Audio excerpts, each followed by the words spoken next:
আশ্বিনের শারদ প্রাতে বেজে উঠেছে আলোকমঞ্জিত।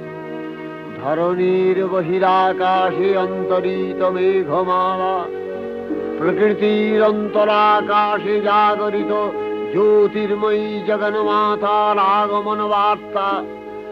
আনন্দময়ী মহামায়ার পদধ্বনি অসীম ছন্দে বেজে উঠে রূপলোক ও রসলোকে আনে নবভাব মাধুরীর সঞ্জীবন।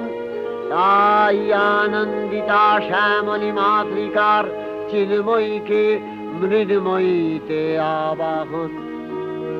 আজ চিৎশক্তি রূপিণী বিশ্বজননীর শারদশ্রী বিমণ্ডিতা প্রতিমা মন্দিরে মন্দিরে ধ্যান বোধিতা।